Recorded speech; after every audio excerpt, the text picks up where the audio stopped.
Kung habon mo maging healthy, literal na takbuhin ang goal. Bukod sa iba't ibang benepisyong makukuha sa pagtakbo, baka makasabay mo rin ang ilang celebrities on the go. Yan ang Fit Track ni Von Aquino.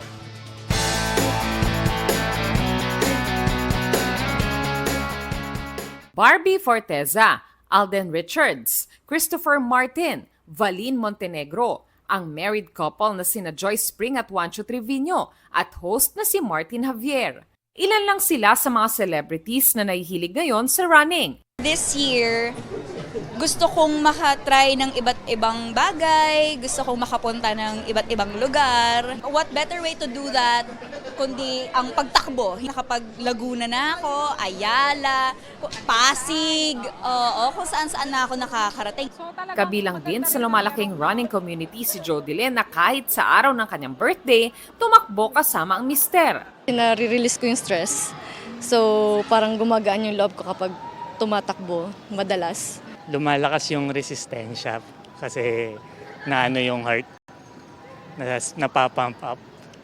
Tapos sa work, yun, na maghapon may energy. This year lang nagsimulang tumakbo sina China at Riley at unti-unti na nilang nararamdaman ang benepisyo nito.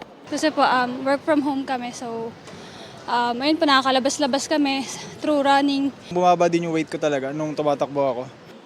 Ayon sa isang fitness coach, nakakapagpalakas ng muscles, buto at mabuti rin sa baga at puso ang pagtakbo bilang exercise. Nakatutulong din ito sa metabolism at para mapanatili ang tamang timbang. Yung tubig sa katawan natin na sobra, na ilalabas niya. Nakakatulong din siya, nababurn niya yung mga dirty fats na tinatawag. Nakakatanggal stress din daw ito at nag-i-improve ng focus. Bago gawing regular exercise ang pagtakbo, payo ng isang fitness coach, magsimula muna ng paglalakad at jogging every other day sa loob ng isang buwan para hindi mabigla ang katawan. Sa ikalawang buwan, pwede na anyang gawin ang 2-3 method, 2 minutes walk at 3 minutes run.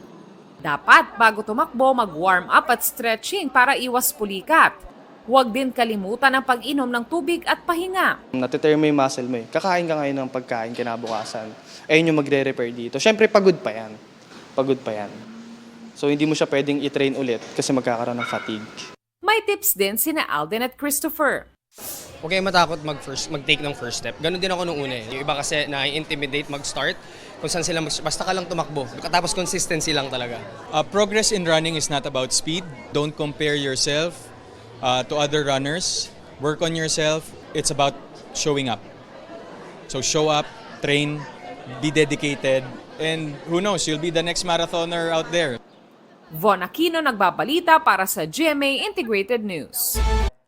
Huwag magpahuli sa mga balitang dapat niyong malaman. Mag-subscribe na sa GMA Integrated News sa YouTube.